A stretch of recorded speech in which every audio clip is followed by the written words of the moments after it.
Voici le dernier autoportrait de Pablo Picasso, justement intitulé « Autoportrait face à la mort ». Il a été fait moins d'1 an avant sa mort, à 91 ans. Il a fallu plusieurs mois pour le terminer et il a connu de nombreuses versions, mais l'œuvre finale est une expression saisissante d'anxiété et d'effroi. Pierre Dax, son ami, fut l'un des rares à commenter le portrait. Lorsqu'il a parlé, Picasso a tenu le dessin à côté de son visage pour montrer que l'expression de la peur était une mise en scène. Il est revenu plus tard et a remarqué que les lignes du portrait étaient pas cette fois plus profondes et sombres, reflétant aussi l'état d'esprit de Picasso. Il n'a pas cligné des yeux. J'ai soudain eu l'impression qu'il faisait face à sa propre mort, comme un vrai Espagnol. Quelques mois plus tard, Picasso décéda. Cette œuvre devint l'une des plus commentées, symbolisant son interprétation de sa disparition et un dernier autoportrait incarnant angoisse et existentialisme. Ce n'est qu'une introduction à ce que je voulais vous montrer aujourd'hui, car dans cette vidéo, je veux parler du concept du portrait final. Le monde sombre, étrange et troublant de la dernière fois où un artiste crée une œuvre qui est un reflet direct de lui-même. Cela s'est produit plusieurs fois, presque toujours différemment. Certaines révèlent l'esprit qui décline, d'autres le corps qui cède, et parfois on perçoit une lueur d'espoir ou de curiosité pour l'au-delà. C'est un art très spécifique, mais je pense qu'il mérite d'être exploré. Aujourd'hui, je vais vous montrer des exemples du dernier autoportrait et de son monde troublant. William Hutter Mullen, artiste américain, s'est fait connaître dans les années 1960 et 1970 grâce à son art figuratif. Il a réalisé des œuvres reflétant son environnement, des peintures réalistes, précises et directes. Il testait parfois d'autres styles, mais c'est pour cela qu'il était surtout connu. Il a aussi fait de nombreux autoportraits durant sa vie. Voici une de ses œuvres réalisées en 1967 à 33 ans. William a commencé à souffrir de perte de mémoire en 1991 et son travail a commencé à en témoigner. Il a créé une série de tableaux intitulés « Tableaux de la conversation » pour tenter de se rappeler la vie qu'il menait avant son diagnostic. En 1995, on lui a annoncé qu'il souffrait de la maladie d'Alzheimer à début précoce et qu'il ne s'agissait peut-être que d'une question de temps avant que son esprit ne disparaisse complètement. Cela a lancé une nouvelle série de tableaux parmi les plus célèbres de William. Une série d'autoportraits réalisés pendant le développement de sa maladie d'Alzheimer. Il existe plusieurs de ses œuvres, mais 5 sont particulièrement célèbres. La première remonte à 1996. Ce portrait reste fidèle au style de William et cohérent avec ses œuvres précédentes. 1 an plus tard, il a réalisé celui-ci. Encore une fois, cela ne semble pas être très éloigné. William paraît avoir vieilli considérablement ici, du moins selon sa propre auto-représentation. En 1998, les choses avaient clairement changé, et nous pouvons le voir à travers son autoportrait qu'il a réalisé cette année-là. Un visage angoissé, détaché du corps, nous fixe d'un regard sombre. Il est clair que les choses ont laissé des traces, et il reste 2 œuvres à voir. Hélas, elles ne s'améliorent pas. C'était la peinture que nous avons vue en 1999. Au lieu d'une expression sombre, il n'y a aucune expression, à peine un visage. Quelques tentatives mineures visant à créer un arrière-plan et un peu de couleur. 1 an plus tard, l'œuvre finale apparaît et tout disparaît. Voici ce qu'il nous reste, le dernier autoportrait de William et sa dernière tentative de création artistique. Un créateur autrefois expressif et minutieux, capable de refléter fidèlement son environnement, en est désormais privé, comme le montre clairement cette image. Incroyable que William ait eu la prévoyance de le faire et d'aller jusqu'au bout. C'est sans doute sa série de créations la plus célèbre et elle est née d'un endroit aussi terrible. Mais étant l'artiste qu'il était, il a su la transformer en quelque chose d'une immense signification dont on parlerait pendant des années. William est ensuite tombé dans l'oubli pour affronter sa maladie, qui a vite empiré. En 2007, il est mort d'une pneumonie dans une maison de retraite à l'ouest de Londres. Mais beaucoup disaient que le vrai William était parti bien avant, et que cette série d'autoportraits était sa dernière expression artistique, et la dernière fois qu'il montrait qui il était. Brian Charnley, artiste anglais né en 1949, a étudié à la Central School of Arts de Londres, mais a dû arrêter après un diagnostic de schizophrénie aiguë. Ce diagnostic a profondément marqué son style, et il a utilisé son art pour exprimer les difficultés, la confusion et la souffrance liées à la schizophrénie paranoïde. Dans ces dernières années, Brian était de plus en plus frustré par le manque de succès que lui apportait son art, et pensait que cela était dû au fait qu'il était trop fortement médicamenté, au point que cela l'empêchait de progresser dans le monde de l'art. Il a choisi de diminuer sa dose de médicaments.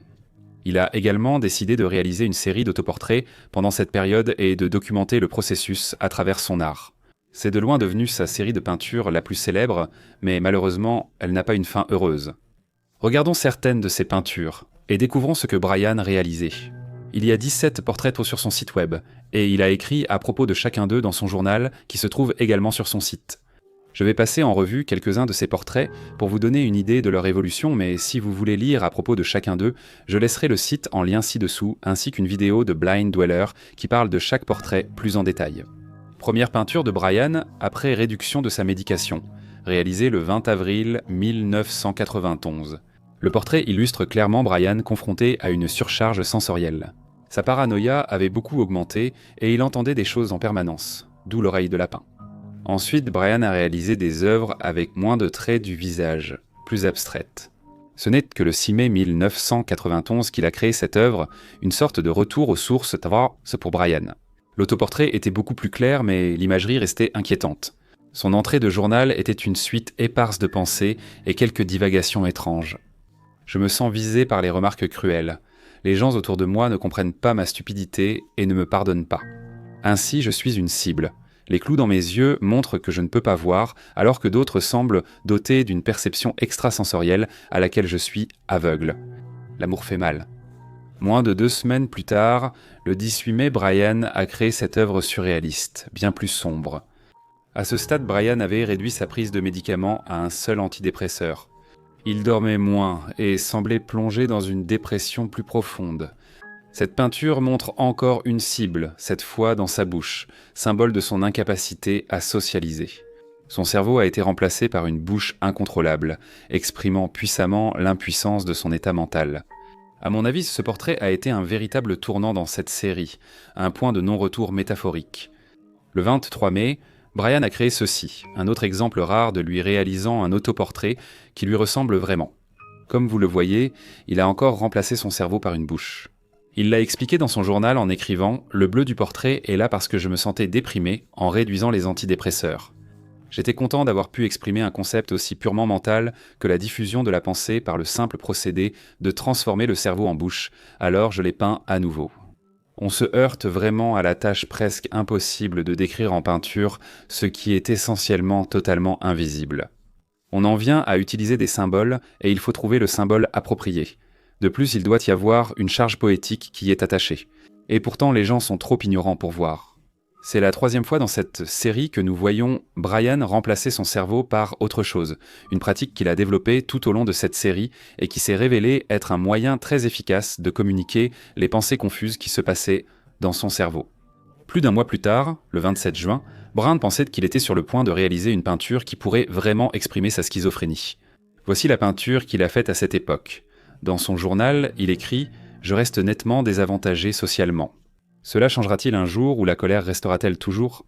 J'ai l'intention de documenter mes progrès avec davantage d'autoportraits afin que, lorsqu'ils seront tous réunis, ils constituent un document important sur la vie. » À la fin du XXe siècle, l'autoportrait exprimera profondément ce que signifie être humain et schizophrène. Malheureusement, nous n'avons pas reçu plus d'autoportraits. Nous avons aussi obtenu 2 autres œuvres de cette série, dont une montrant des textes comme ennemi, rival, passé, et au centre, les cartes que je tiens ne valent rien à moins qu'elles viennent d'un autre monde. Paroles d'une chanson de Bob Dylan. Ensuite, nous avons vu une dernière peinture assez simple montrant un éventail de couleurs, principalement du rouge et du jaune. Aucune entrée de journal pour ces 2 peintures, donc aucun contexte supplémentaire pour la série, et nous n'en aurons jamais. Parce que malheureusement, ces peintures ont été découvertes le même jour que Brian. Il s'est suicidé le 19 juillet 1991, laissant ses 2 dernières créations. Cette série, intense et déprimante, reflétait le style artistique de Brian et ses luttes mentales.